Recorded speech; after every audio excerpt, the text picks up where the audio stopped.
All right. Hello, everybody, and welcome back to the Night's Watch.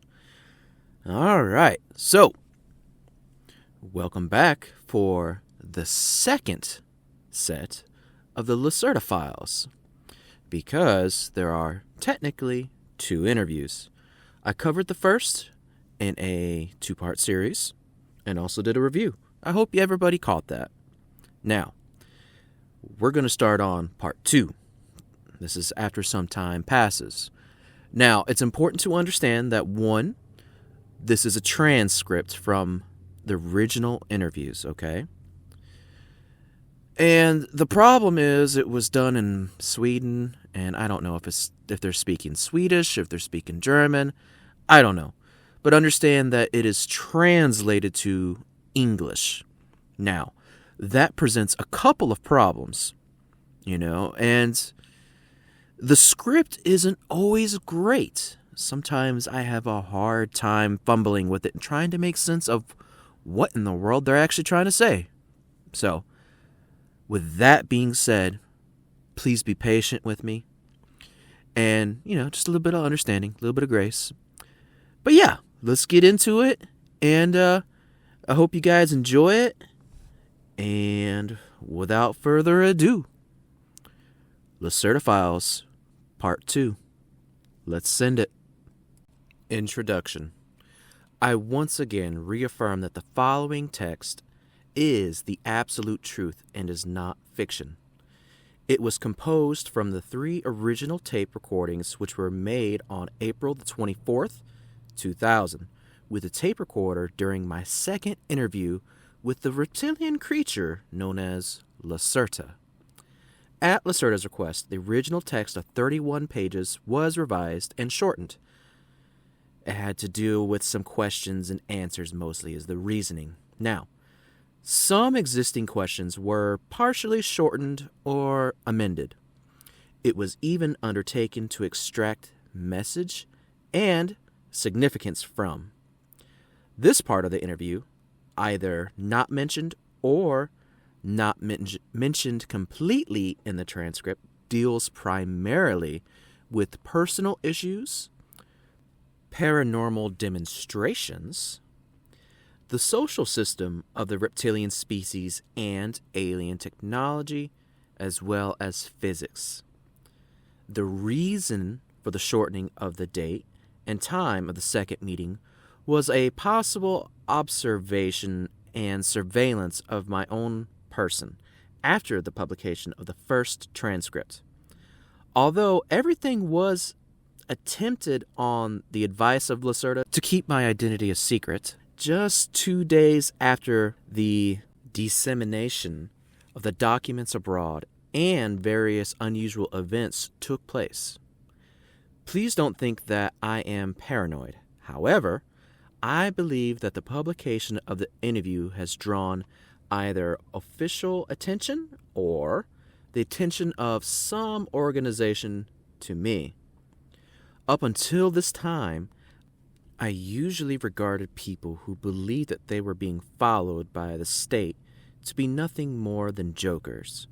But now I have begun to revise my ideas on that ever since the events of January. It began with a failure on my telephone for several hours. When the phone became operational once again, there were quiet echoes and strange clicking and whirling sounds when I made calls. A defect could, ostensibly, not be found anywhere. Overnight, important data disappeared from the hard drive in my computer. The testing program reported defective sectors, where strangely enough, there were only data which dealt with illustrations and complex textual material from the interview. These defective sectors also contained material of a paranormal nature in the field of my research. Fortunately, the material was also stored on floppies. In addition, I discovered by pure chance some hidden data in a likewise hidden directory index. The name which appeared on the data and the directory index was E72U J. A friend who is a computer expert could not make anything of this designation, and when I was about to show it to him, the directory index had disappeared. One evening, my apartment door was standing wide open. My TV set was running, and I am absolutely confident that I had turned the TV set off. A minivan with British markings and the imprint of a Europe-wide supermarket chain parked in front of my house. I noticed the same minivan again on several occasions traveling at a distance behind my car, even when I visited the town of ... 65 kilometers away. When I returned, the car was on the other side of the street once again. I never saw anyone get into or out of the car. A knock on the door of the vehicle and on the tinted windows caused no reaction of any kind. After about 2 weeks, the minivan disappeared again. Now, when I informed EF personally about these events, he suggested that I change the place and date of the meeting in order to assure our own and Lacerta's safety. The meeting took place on April 27th, 2000, in another isolated location. It was unobserved as far as I can determine. Once again, all this may sound strange and paranoid, like a fantasy from a cheap science fiction film. However, I can only repeat to you and assure the reader once again, all of this is the unadulterated truth. Believe my words or don't believe them. These things happened and they will continue to happen, whether you believe it or not, until it is too late. Our civilization is in danger. Signed, O.K., May 3rd, 2000. Transcript of the interview, shortened version. Date of interview, April 27th, 2000. Comment by O.K. The meeting began with an appraisal of diverse questions and opinions which I had gotten from the readers of the first transcript in anonymous fashion through the distribution from my trustworthy friends. Some of these opinions, altogether there were over 14 pages of paper, contained comments shaped by everything from a radically religious to a fanatical tendency to welcome contact with the reptilian species. Some of these comments contain stereotypical phrases like servants of hell or species of the evil one. I don't want to go down into any kind of detailed description here since I don't want to pass on further any false or radical realm of thought. Okay, now when you read these religious and animosity-ridden comments here, what do you think and feel about them? Is the relationship between our species and yours really shaped from that kind of a lens, do you think? Does it amaze you that I am not completely angered by that? I had fully expected those kinds of extreme reactions. The programming for the utter negation of another species, especially the reptilian species, as in your own case, is deeply embedded in each of your own individual consciousnesses. This ancient conditioning stems from the days of your third artificial creation, and biologically speaking is passed down as an information genome from generation to generation. The identification of my species with the powers of darkness was a primary intention of the Elohim, who liked seeing themselves in the role of the powers of light, something which in and of itself represents a paradox, since that humanoid species was extremely sensitive to your sunlight. Ah, so you are not the species of the evil one, as was remarked earlier, then. In case you were expecting me to act offended, I guess I'll have to partially disappoint you. These obscure intentions are not really your fault.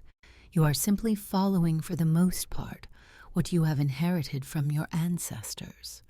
It is indeed actually somewhat disappointing that many of you develop no especially strong individual self-conscience, for this would help you to overcome the conditioning. As I already said, we were in direct contact in the last several centuries with some of your more primitive human tribes. These tribes had themselves succeeded in breaking through the old creation programming. They were able to meet us without tension, hate, and total rejection.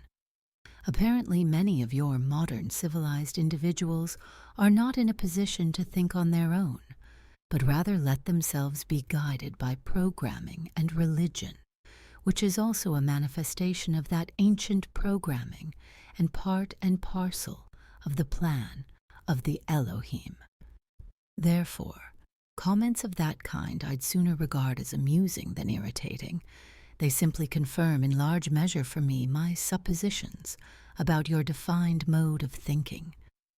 Okay, so therefore, you are not the species of the evil one, as was remarked earlier. How am I supposed to answer that? Your people still think according to a simple and completely inappropriate scheme of generalizations. Simply put, there are absolutely no purely evil species. There exist in every terrestrial and extraterrestrial species alike, both good and evil individuals. It's even true of your own people, but there is no such thing as an absolutely evil species. This conception is really very primitive. You people have believed from time immemorial what you are supposed to believe, what was foreseen for you to believe by your creators. Every well-known species, even the more highly developed ones, consists of a great number of individual consciousnesses. At least a portion of the consciousness is individual, even though there are connecting fields of consciousness. These self-sufficient spirits are able to decide freely for themselves a lifestyle which is either good or evil, according to your own human standards. It depends again on the respective point of view. Your people are not necessarily in a position to judge whether the deeds of a much more highly developed species are good or evil, because you stand at a lower observation point, from which an assessment is not possible. Your simple words, good and evil, are in any case examples of a tendency towards generalization. In my language, there are many concepts for the various shades of meaning of individual behaviors, in comparison to the norms of a society. Even those extraterrestrial species which are inclined to act with antagonism towards you are not species of the evil one, even though they operate negatively with respect to your own race. They do this for their own reasons and do not regard themselves as evil. Were your structured way of thinking more linear and more focused, as theirs is, then you would also behave in such a fashion.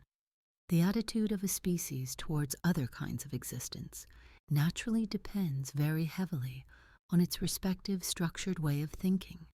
Each species sets its own priorities. To classify that as good or evil is really quite primitive, for the survival of any species argues for many varieties, among them your own, as well as for even the most varied of the worst or negatively directed deeds. I won't even exclude my own kind in this regard, for there have been certain occurrences in the past which I don't personally welcome, but about which I would also not like to go into detail. None of these occurrences have happened in the last 200 years of your time scale. But please note the following. There are no absolutely good, and there are no absolutely bad species, because each and every species always consists of individuals. Interesting. Okay. In the letters that I got, there was often the question about whether you could go into any greater details, like regarding the advanced physics that you commented on last time. Many people said your words made no sense. Like, for example, how do UFOs function? How do they fly? How do they perform the maneuvers that they do? I ought to explain that to people. That's not all that simple. Let me think about it for a minute. I always have to use very simple words in order to make clear to you the basic principles of a higher kind of science. Let's try this. You have to be clear about some fundamental facts. The very first thing is that you must divide up the conception of the physical world, because each existence consists of different layers. Let's say, for simplicity's sake, that it consists of a material illusion and a sphere of influence. Certain physical conditions are associated only with the realm of the material, as in concrete, while other and more complicated conditions are associated only with the sphere of influence of the material world. Your conception of the physical world is based upon a simple material illusion. That illusion is further subdivided into 3 elementary or basic conditions of matter.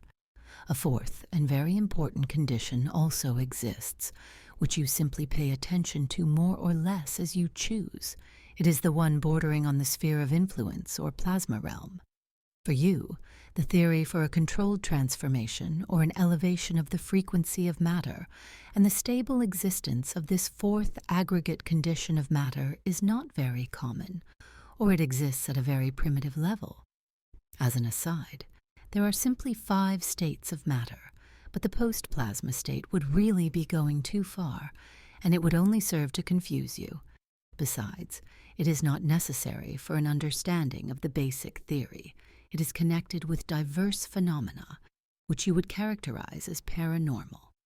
Now, back to the essentials. Plasma. Now, with plasma, I don't mean just hot gas, as the concept is generally simplified by your people, but rather I mean a higher aggregate condition of matter. The plasma state of matter is a special form of matter which lies between its real existence and the sphere of influence. That is, a complete loss of mass and pure accretion of energy, of various form whenever matter is pushed or shoved. The fourth state of matter is very important for certain physical conditions, which can be used, for example, to, how should I express this to you, generate anti-gravity. That's a rather strange human word, and not really correct, but you ought to understand it better this way. Essentially, in the world of real physics, there are no bipolar forces, but rather only observer-dependent reflective behavior of a single, large, unified force at different levels. With anti-gravity, or the displacement of gravitational characteristics into levels, one can, for example, cause apparently solid matter to levitate. This method is employed partly by us and by extraterrestrials, as well as a means of propulsion for their UFOs. You people are moving on a really primitive level towards a similar principle for your secret military projects. But since you have more or less stolen this technology, and it was later falsely passed on to you intentionally by the extraterrestrials, you lack the real physical understanding. As a result, you have to struggle with problems of instability and radiation with your UFOs. According to my information, there have been a great number of deaths of your people because of intense radiation and field disturbances. Don't you agree this is also an example of the business regarding the question of good and evil? You people play with unknown forces and thereby accept the death of colleagues of your own kind, for they are dying for a greater cause, namely, for the advancement of your technology, which as a result is being put into place once again for the purpose of war, that is, for negative pursuits. Now, one can give you the benefit of the doubt that only the least number of your kind have any knowledge about these alien projects, which are, as you explain it, top secret.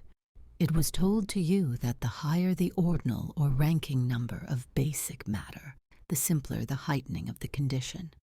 But that is only partially correct. If you can't circumvent these powers, then you're better off not attempting it. But your kind has always been ignorant and has, from time immemorial, tried to play around with forces which you have not even understood. Why would that ever change? You remember this business of copper fusion? By means of the fluctuation at the right angle with the induced radiation field, copper is fused with other elements. The illusion of matter is fused. The fields in the sphere of influence overlap each other, but the main force would be reflected by that process and would assume a quasi-bipolar character. The resulting connection and the field would therefore not be stable in the normal condition of matter and unsuited for tasks. As a result, the entire field spectrum is shifted to a higher plasma-like condition, whereby the spectrum comes together with this harsh shifting to the opposite pole side. The word is not correct of the force field, and it resembles quite closely a gravitational shift. This shifting causes a tilting of the repulsing quasi-bipolar force, which now no longer flows to the interior of the force field, but rather flows partly to the exterior of the field. The result is an interstratifying, reflective force field which is very difficult to modulate within certain technical boundaries in relation to its own characteristics. It can also carry out a multiplicity of tasks, as for example, causing massive flying objects to be levitated and maneuvered. It can also exert a camouflage function in the realm of electromagnetic radiation, as well as manipulate temporal sequences of events, indeed only to very limited extent, and other things as well. Are you familiar with your quantum tunnel effect? Even the amplitude equalizations among genuine matter can be achieved with one of those kinds of fields, if the frequency and the distance from the plane of the field are high enough. Unfortunately, the whole thing that I have explained to you in your words has come out to be rather primitive, I'm afraid. It sounds rather strange and certainly impossible for your comprehension, but perhaps this simple explanation can be of some use to you in helping you to understand. But then again, maybe not. Okay. Is there a scientific substantiation for paranormal powers? Like, as for example, with your powers of thought. Yes. In order to explain that, one has to acknowledge the physical reality of the sphere of influence. Feldraum. I'll try to do it. Wait just a second. You are going to have to separate yourself mentally from the illusion that that which you see is the true nature of the universe. It is, at best, the surface of a side. Imagine for yourself that all the matter here, you, this table, this pencil, this technical device, this paper, does not really exist, but that it is rather only the result of a field oscillation and a concentration of energy. All matter that you see, every creature, every planet and star in this universe, has an information energy equivalent in the sphere of influence which is located on a main field, the general level of things. Now, there is not only one level, but several. Last time, I had mentioned that highly developed species, which is capable of changing levels, which is something completely different from the simple bubble changing, for bubbles are a part of each and every level. Do you understand? Dimensions, as you call them, are a part of a solitary bubble. Bubbles or universal foam are a part of a level, and levels are layers in the sphere of influence, while the sphere of influence, acting in the capacity of single physical size, is essentially unending. It is composed of innumerable information energy layers and general levels. There are in the sphere of influence no null levels. All are the same, but they are separated by means of their energy conditions. I notice that I am confusing you now. I think I ought to stop with this explanation. No. Don't worry about me. I'm picking up what you're putting down. I'm good. So yeah, please continue. Let's see, how would I rephrase this?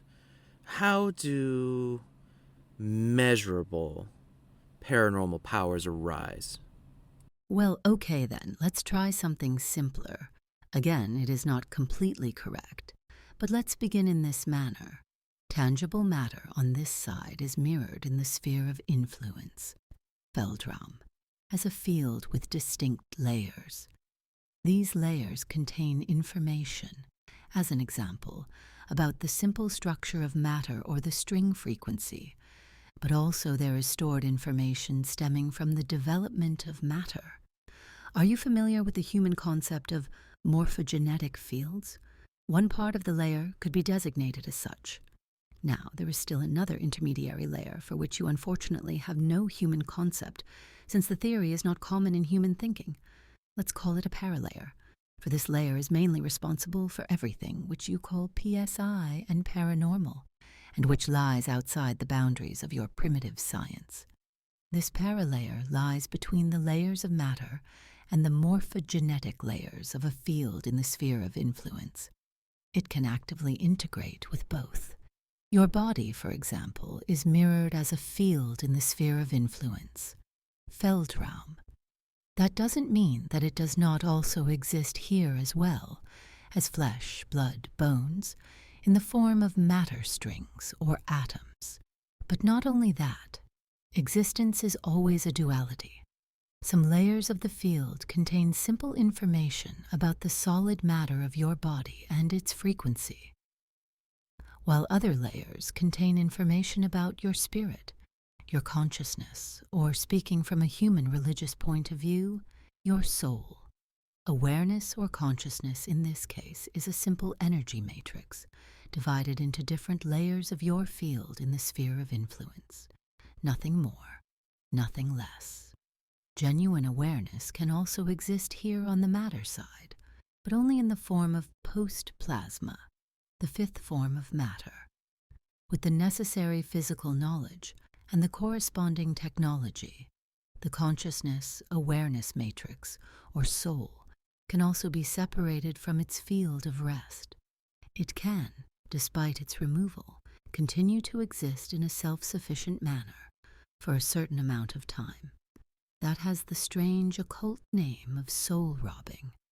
But above all, we're talking about science here, not about magic or dark forces.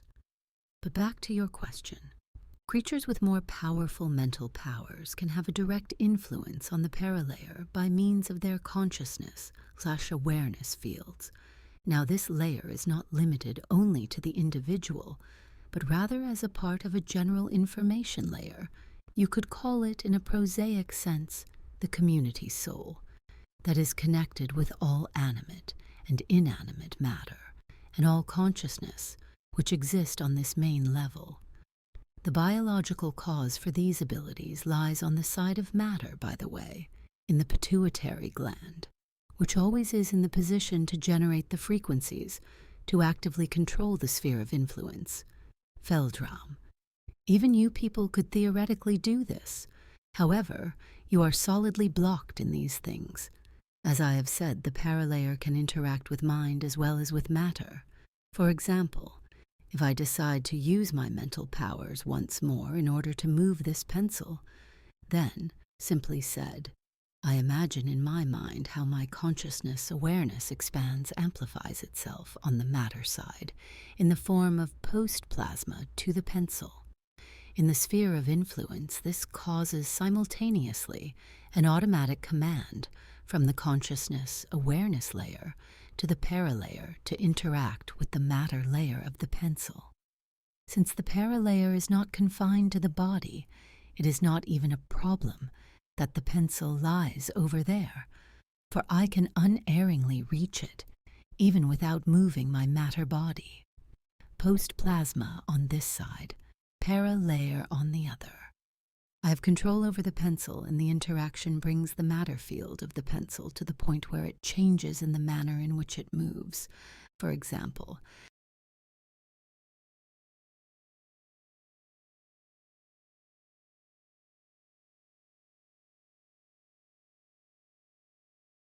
I certify that the pencil mentioned above abruptly, at the very moment, jumped into the air to a height of 20 centimeters and then fell back to the surface of the table.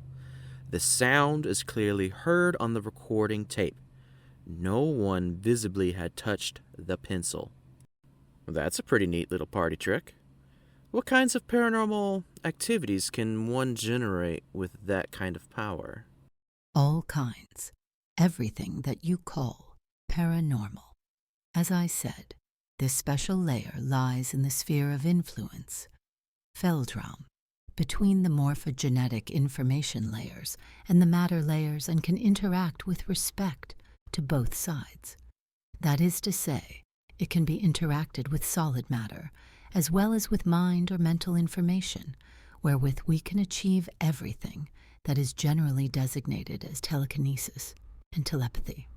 The connection absorption with another consciousness awareness is generally separate in the procedure from the simple influence of matter, since different consciousness awareness fields work with different oscillations. A consciousness awareness that sends or a consciousness awareness that listens must first adapt itself to the other mind exactly before any access is possible. Most species also have chances to block the alien access, but you people don't have this. The following is generally valid. The stronger the paranormal abilities of a species, the simpler the adaptation and the access. Our own abilities are not so powerfully developed. Therefore, first we have to learn specifically alien mind influence in order to use our mimicry, for example, where mimicry is actually quite simple in your minds due to the implanting of the on-off switch. Some of these abilities are also partially inherited. Mother and child of my kind, as an example, are attuned exactly during the first months of life, partially also in the egg covering in the expectant mother, and communicate telepathically. In order to influence you people, we need a certain amount of time for practicing, despite your simple structure.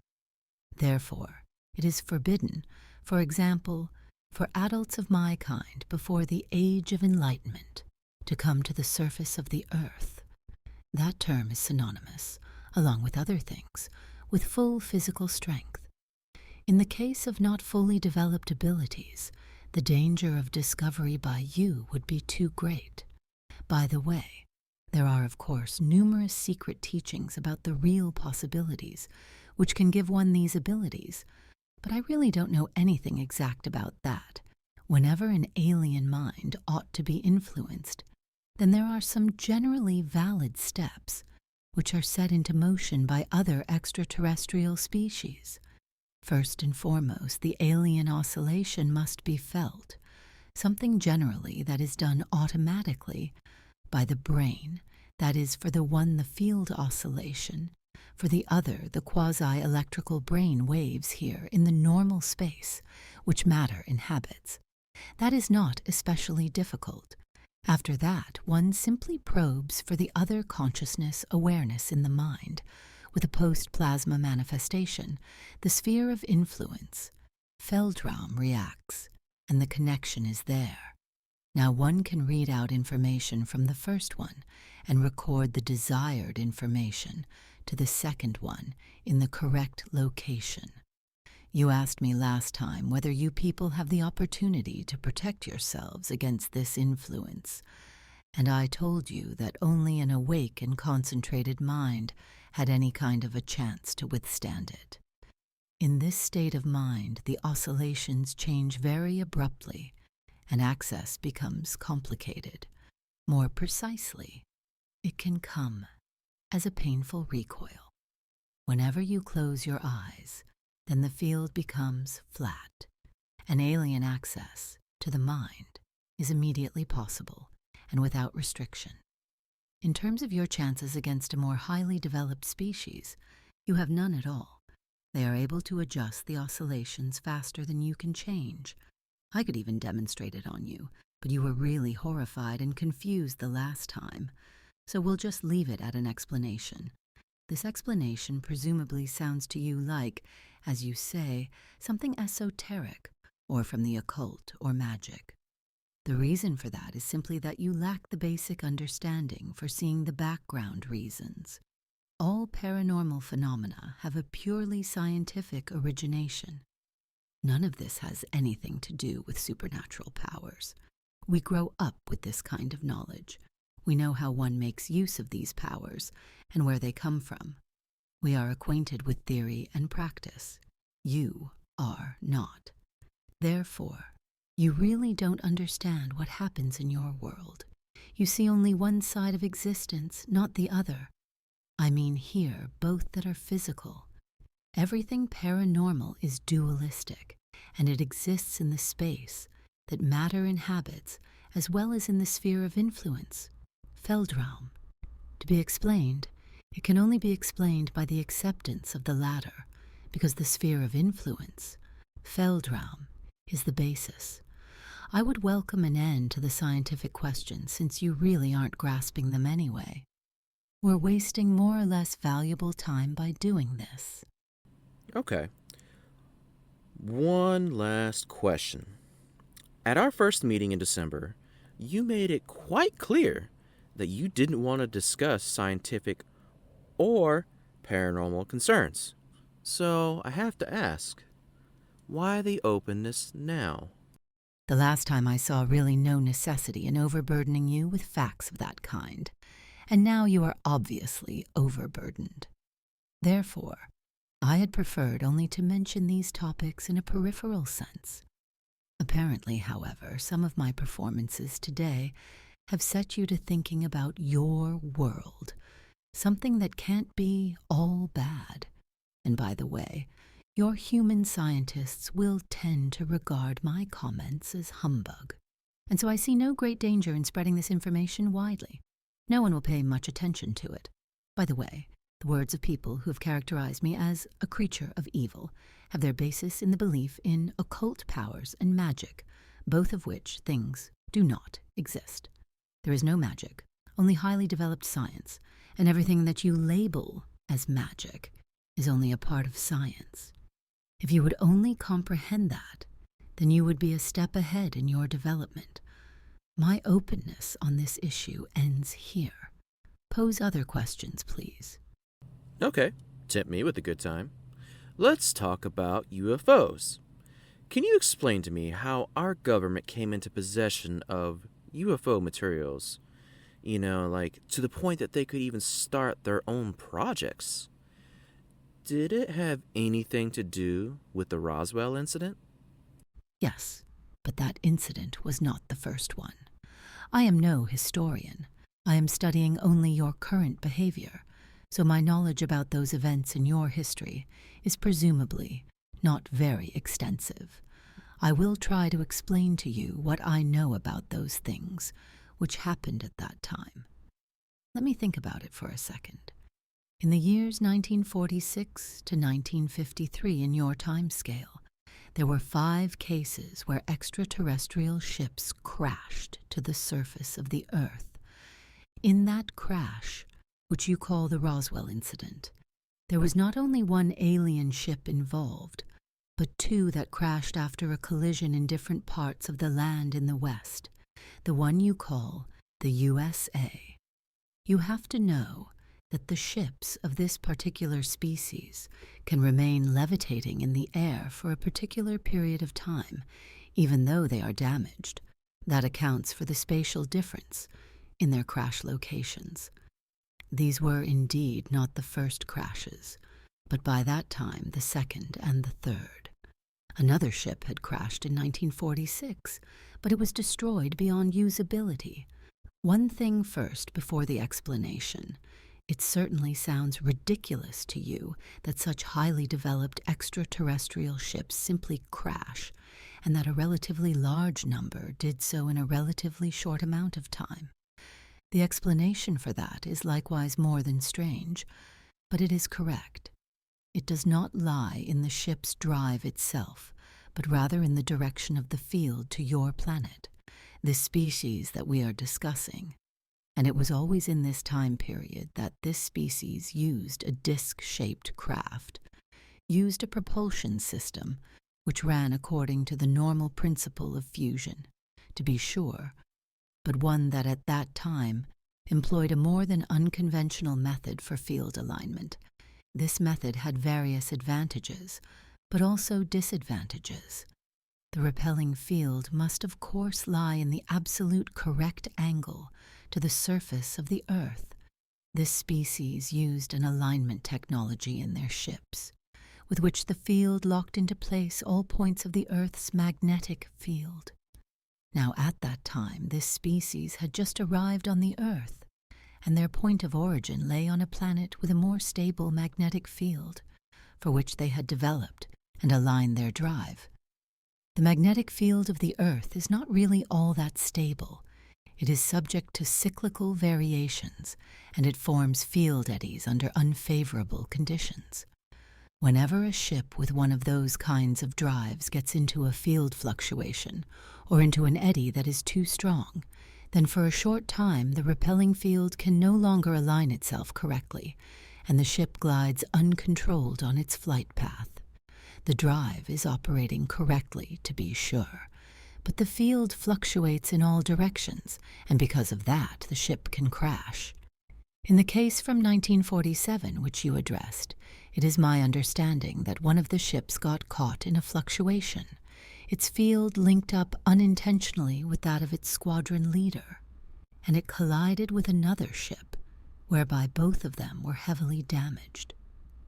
The cause for the magnetic fluctuation at that time was probably an electrical disturbance brought about by a weather event. Both ships crashed as a result. One of them fell near the collision point, the other 100 of your kilometers or so distant. All occupants were killed in the impact. The thin hull structure of that kind of discraft is in and of itself not very stable, since those discs have not been designed for crashes, as well as for flight, in a field where there are exterior forces at work. Now, your human military collected the individual pieces at first, until they discovered the whole ships with the dead creatures aboard. Immediately they classified everything as top secret, and brought them to their military bases in order to analyze the drive.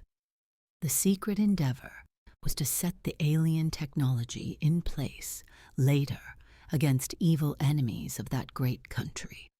That is as primitive as it is ridiculous. I believe I remember, I don't want to specify exactly your date, that it was probably between 1949 and 1952 that there was a rather bad accident during some research being done on one of the wrecks. According to what I heard, what members of my species were told by members of that government, it resulted in an unintentional activation of one of the drive's components in the unshielded condition. As a result, for a very short period of time, how should I phrase this, there was an unchecked shift of the environment to a plasma-like condition, which on the other hand, through a very, very unfortunate accident, caused an overturning of the general power field into a magnetic pulse of immense power. Do you have any idea what kind of an effect a plasma magnetic jolt has? When it comes into contact with an organism? No. How should you know that? Of course you don't. Disturbance in the structure of the field and bioelectric feedback. Imagine, if you will, a human body which is engulfed in bright flames for 3 or 4 of your days. Those flames apparently do not go out, and they burn the body right down to its last constituents. Well, then you have an approximate impression of what happened. I think that 20 or 30 of your scientists were killed in that lab. 2 further crashes occurred in 1950 and 1953 in the water catchment area of the American continent. Those ships were able to be recovered from the crashes relatively intact. The one in 1953, as I remember, even had an intact drive core. It was by means of that device that you saw for the first time that you had understood the entire concept fully incorrectly, and that you had reconstructed it fully incorrectly. Even today you still don't have it right. That species, which had built the ships in the first place, a species which I, by the way, count among those who are unfriendly towards you, was naturally worried about the investigation of their own technology by your kind. They did not want, however, at that early point in time to begin direct conflict with you, and so they chose the diplomatic path and came into contact with that government during your 1960. Of course, they did not divulge the real reasons for their being here, copper, hydrogen, air, but rather they pretended to be curious researchers and offered to show people the functioning principle of the ships, whereby they would expect in return some favors. Simple-minded as you are, you of course agreed to it and were deceived. You gave them raw materials. You gave them secured locations for their bases. You gave them access to your most secret defense data. You gave them access to your DNA and much more, and all just to quench your greed for power and information. The alien species, of course, quickly noticed that they were dealing with simple-minded creatures, and they gave you false and inferior information about their technology so that they receive much more out of the collaboration than your kind do. For example, they gave you information that the drive can only be constructed with unstable elements of a higher ranking number, but they withheld the information that the field drive can be constructed with various modifications to work as well with stable elements of a lower periodic number, and generally, that's the way it's done. Through these half-truths, they made you dependent on the synthesizing of high-numbered elements, and thereby renewed by their own technology. Their clues to the construction of your UFOs were laid out in such a way that the solution to old problems caused new problems to arise simultaneously.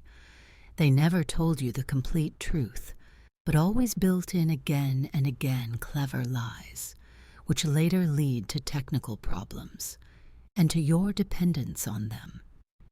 In the last years of your 1970s and your early 1980s, it finally came down to various events between the alien species and that human government. I don't want to go into detail here, since there is much that even I am not exactly sure of. The whole thing lay in the context with some new, or better said, the old technical problems with your own self-constructed ships, whose camouflage and drive partially failed to function in test flights in the open. Because of that, the function of secrecy was threatened. Your military and your politicians slowly, very slowly, came to the conclusion after more than 20 years of this, that they had been deceived by that alien species.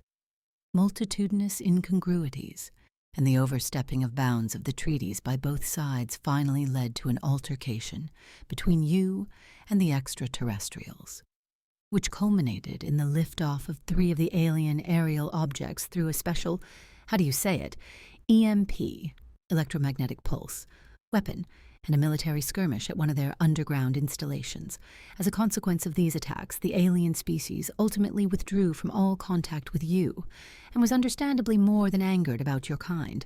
Therefore, I count these extraterrestrials among the 3 groups who are hostile towards you, and while the other 2 are more occupied with their own business, among them waging a cold war for dominance on your planet, your old friends and partners are preparing to supply themselves finally with the sole and absolute dominance over raw materials and human DNA. At the moment, it is probably true that they lack some of the technical possibilities and the large amount of forces which they need in order to achieve their goals directly. In spite of that, we are counting on negative actions, possibly ever of a more subtle kind, against you in the next few years or decades. Will the other extraterrestrial species, undertake nothing against these warlike actions? Specifically, something ought to be on Earth for the more highly developed species. Here's a slight deviation from the script. Do they not have some kind of a vested interest in us? You're wrong there. Specifically, for the more highly developed species, there is simply, at the very least, your fate. You are animals for them, animals in a very large lab. Understandably, an alien intervention on your planet would disturb their projects, but I don't think that they accept a confrontation with other species for it. Many of them could look for another research planet for themselves, or they could study over a long distance your behavior and your consciousness, awareness, since crisis situations could have an attraction for their studies. Whenever you people take a look at an ant hill, and another person comes along and steps on the ant hill, what do? You go on your way, or you search for another ant hill, or you observe the ants in their crisis condition. But would one of you, even though he were larger and more powerful than the one who stepped on the ant hill in the first place, defend the meaningless ants? No. You have to imagine for yourself the viewpoint of the more highly advanced creatures. You are the ants. Don't expect any help from them. Of course, we would also ask for help when it became clear that your old partners were ganging up on you. Some members of that human government are fully aware of our existence, also partially owing to an old religious basis. For example, there is a gigantic partially underground building in the capital, which is totally dedicated to my species, and that also has a direct approach to an elevator shaft into an underground system. In this building, partial meetings have taken place and do take place between us and humans. We have passed on information to you in the last few years. According to what I know, we will keep ourselves as far away from the conflict as we can. You ought to learn to solve your own problems yourselves, or to become intelligent enough never to create those kinds of situations. What will come, and who will possibly place themselves on your side? Only time will tell. I really do not want to make any indications about that. Interesting. Okay. Now, I have 5 prints of different UFOs. Or at least acclaimed UFOs. Now, can you take a look at these pictures and tell me in which of them actual extraterrestrial aerial crafts can be seen, if you don't mind? I can try it. You pose many questions to me today which even I cannot answer unequivocally. Don't overestimate my knowledge. I'm no expert in alien technology and the construction of extraterrestrial ships. To be sure, there are mostly some technical details and peculiarities about genuine UFOs, with whose help one can easily differentiate them from natural phenomena or human forgeries. You falsify sometimes the pattern of genuine ships. Therefore, it is not so easy simply with absolute certainty to identify an object. I'll try it. Show me the photos.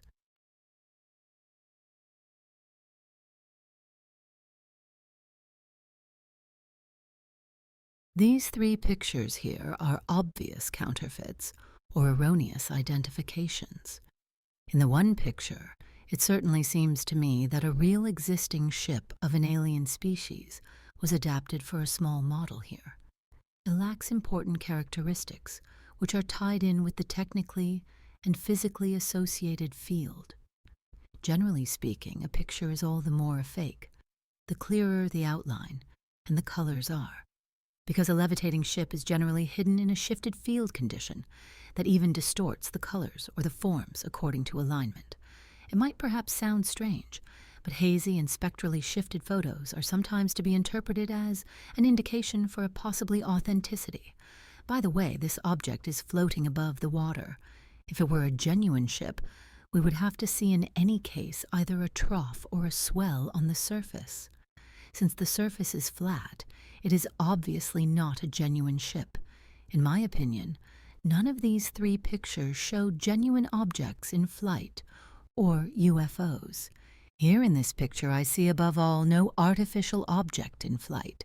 It seems much more to deal with only a light reflex in your simple optical cameras. You really ought to be intelligent enough not to fall for a mix-up like that. When your general public chases counterfeits and frauds for a long time, then they will presumably discover too late what is really going on in front of them in their atmosphere. This one seems to be genuine. At least it displays the necessary characteristics. I would assign it at first glance to an alien species who have been visiting your planet for the last 35 years or so. The object itself is metallic and disc-shaped. Certainly it is distorted in form and color by means of a field effect. These 4 white and very long processes on the underside of the ship itself portray a kind of quasi-gravitational light manipulation. That is, the universal force field is being shifted in the direction of a simulated gravity. Actually, it is not a genuine light. It is mostly not a genuine light whenever you see illuminating UFOs, but a special, strongly charged form field which manifests itself in the space that matter inhabits as a quasi-light. The reason for the activation of this special high-energy system in an atmosphere is not completely clear to me. It's possible that it is a kind of investigating or influencing of the environment. In any case, it is terribly careless of that species to allow this technology to be photographed by humans. Well, I guess that most of you just plain don't understand it, and those who do will not say anything about it to the general public. This is in fact a genuine aerial object. It is in no way extraterrestrial. Triangular aerial objects in flight are simply not used by alien species, or not in this form, at least. The streamlined kind of form is a human concept. It is one of your own secret military projects that you build with the help of immature alien technology. Technology that was handed over to you by the extraterrestrials during the 1960s and the 1970s. Generally, the form of the hull for a genuine extraterrestrial ship is of no consequence, for inside the field itself there are no exterior forces that have any effect there. In general, the ships have a rounded-off form, and they are built without hard edges, as a disc or a cylinder, so that the field can flow more easily. Your projects decree that along with the alien drive field there also be a conventional jet engine system. Therefore, they are always triangular and built thus with streamlining in order to be steerable with this primitive recoil principle. In the example here, the ship glides above all on its genuine field drive. Do you see the distortion and the quasi-light in the rotating cylinders? That is an unmistakable indication for the authenticity of the photo. But why, you might ask, are there 4 cylinders? That's unusual. Even the interval seems to be incorrect. The coloring is very dark, and the interior optical distortion is very noticeable, presumably a reconstruction of the original system by your scientists, since the alien species has just not given you any more information since the disagreement. They are rebuilding the system single-handedly, without actually being able to understand what kind of dangerous thing they are doing there. This construction does not make the system better, only more unstable. Both of the forward cylinders are too close to each other. They will definitely flow into each other. The color shows me a powerful residual radiation. It was probably the case that high elements were used again, as customary for the shifting. It is in any case very dangerous to be unshielded in the vicinity of the field. Did the person who took the photo display any kind of radiation and burn damage? I have no idea. But, where do these military UFOs come from? You think from the United States? Yes, I think generally that's true. From the Western continent. So why do you think that they would fly over densely populated areas of Europe? I mean, this photo comes from Belgium. It doesn't make any really, good sense. Can you explain? Why is it that only I am able to explain strange human deeds? It's possible that these are long-distance tests or tests with the electromagnetic camouflage systems. The old enemy of the American nation is on this side of the world, so why shouldn't they test here? At home, they've had enough time to have had their ships crossing back and forth. Maybe they have aroused too much observation there. With one of those kinds of unstable field structures, as your photo indicates, I consider it somewhat improbable that that ship is capable of making a flight of that length over the ocean. It's possible there is a test station here on your continent. Unfortunately, I don't know anything about it. Many readers of the first transcript have posed the question how your original contact with EF came about. Now, I already know the story from your narratives, but do you think you could repeat it here once again for this volume and for the new transcript that we're working on right now? Of course. Now, the story began about 2 of your years ago here in Sweden. I've been strongly interested in your species and your behavior since my youth. I'd already studied your literature at that time, as well as possible. Naturally, it is not easy in my homeland to come into possession of human books. But since my group or family stands in a higher ranking order, I was able to gather some material together and sometimes to speak with others of my kind who have already been in contact with you. I was really very curious about your species, and as soon as I was allowed to come to the surface, I attempted to assemble more information immediately. Above all, it was expressly forbidden for me to commence direct contact with humans, because in my position at that time there existed no necessity for doing so. It was in your year, 1998, when I was on my way further north from here in the remote forests, in the vicinity of the entrance to my world, and was looking for biological specimens, which we use in order to watch over environmental pollution and destruction of your flora and fauna statistically, by your own kind. At the time, I was already on the return path to the entrance. We can even orient ourselves more easily, by the way, through our senses to the Earth's magnetic field, and already in the vicinity of the large lake, when much to my surprise I came across a cabin in the woods. In this cabin I sensed a human consciousness awareness. It was EF, actually.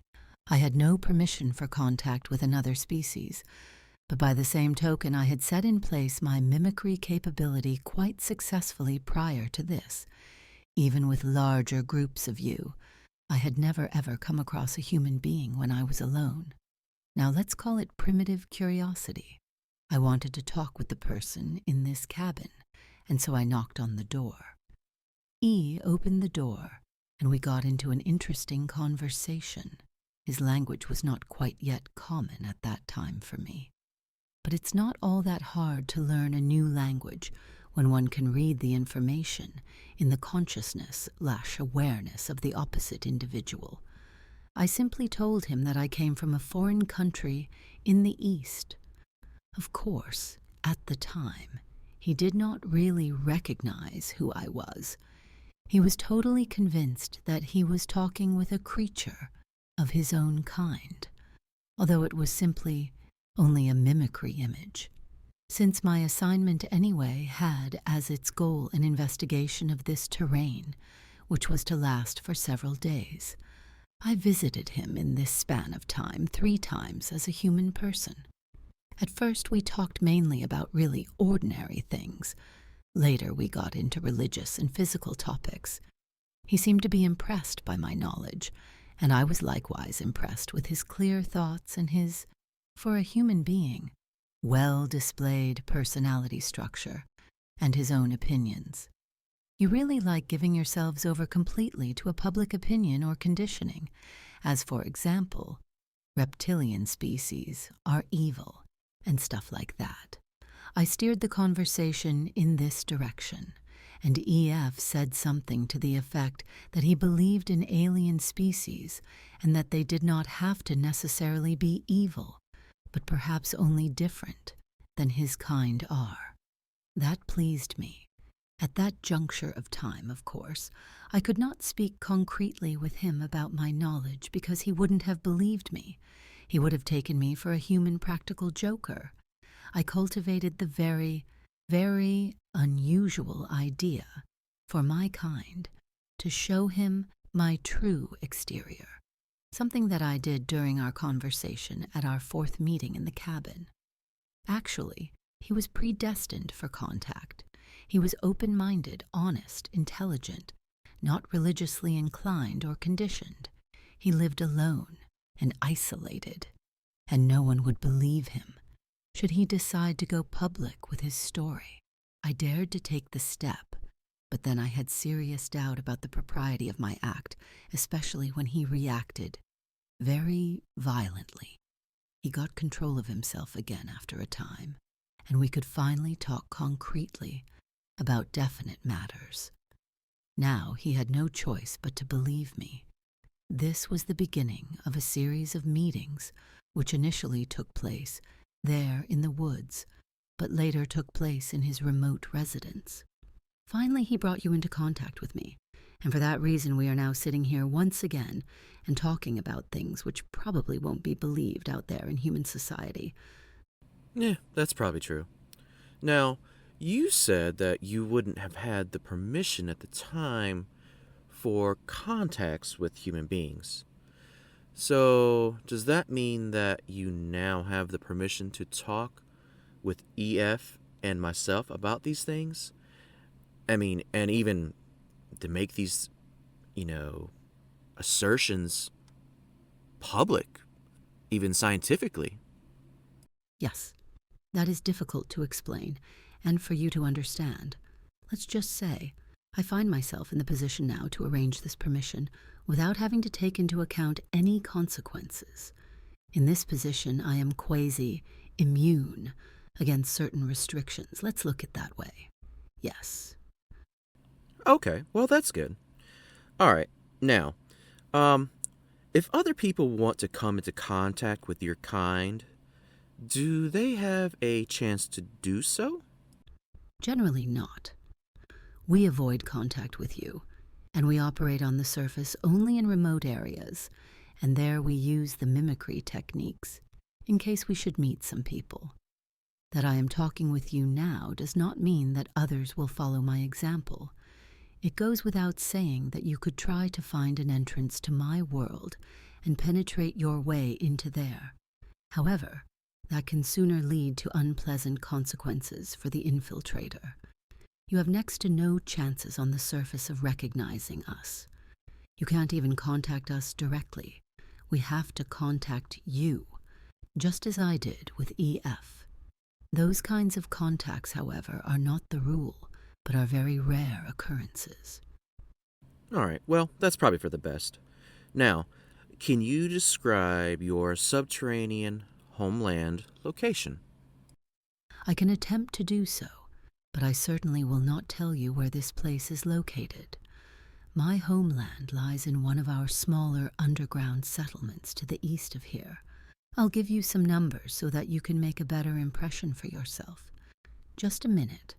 I have to try to convert the measurements approximately into your units. It is a dome-shaped cavern at a distance of about 4,300 meters from the Earth's surface. The cavern was organized as a colony about 3,000 years ago. A major portion of the ceiling structure is artificially integrated into the rock, and the form was remodeled into an almost elegantly proportioned and very flat dome with an oval ground plan.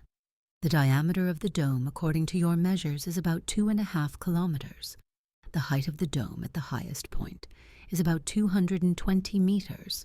Underneath that highest point in every colony, there stands a special whitish-gray cylindrical building, a kind of supporting column which holds the honeycomb net-carrying structure of the dome.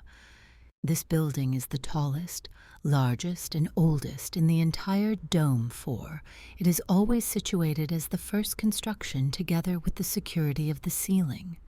In the meantime, of course, there were times when it was completed and reconditioned. That building has a very special name and religious significance. We have only one of those columns. Larger colonies even have more columns according to the construction of the ceiling. One of the main colonies in Inner Asia has, as an example, 9 of those kinds of supports. But that colony is also over 25 of your kilometers in size. The central building is generally a center of religion, but also a center for climate control, and a center for the behavior and the regulation of the lighting system. We have at our location altogether 5 large artificial light sources, which generate your UV light and its warmth through gravitational sources. The air shafts and the light systems from the surface likewise run through these columns, and naturally, they are very intensely controlled. By the way, we have 3 air shafts and 2 elevator systems there, and even a tunnel connection to the next main colony, which lies approximately 500 kilometers to the southeast. One elevator shaft leads to a cavern near the surface. The other leads to one of our depots for the ships. You remember, the cylindrical ships, that is naturally concealed closer to the surface behind a rocky mountain face. Normally there are only 3 ships there. It's a small depot. The other buildings of the colony are, for the most part, concentrically ordered in oval circles around the main supporting column, and they are without exception much flatter, generally only between 3 and 20 meters tall. The shape of the buildings is round and dome-like. The color is even differentiated according to circle and distance from the main column. To the north of the column there is an additional, very large but very flat round building. This building interrupts the concentric system of the colony with its diameter of about 250 meters. It is the artificial sun zone, in which specially illuminated corridors and rooms are housed. In these locations, very powerful UV light predominates, and they are used in order to warm our blood. There is even a medical dispensary and a meeting room located there. Beyond the outer ring of the colony, there are zones in which animals are kept. You know, we must consume flesh as nourishment, and the gardens in which plant nourishment and mushroom culture are cultivated. There is also hot and cold running water, there from subterranean sources. The power station is located on the edge of the colony. The station is driven by fusion as its base, and it supplies the colony and the suns with energy. My group or family lives, by the way, in the 4th ring of buildings out from the central support column. So much in such a short time.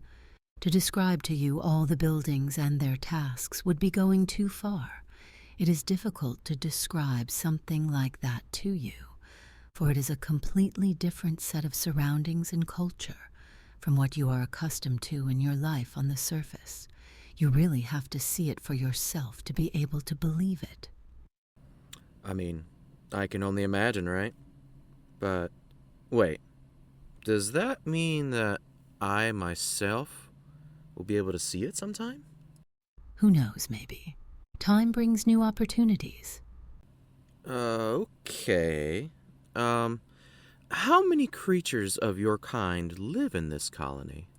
Approximately 900. Okay. Now, this is the end of the interview.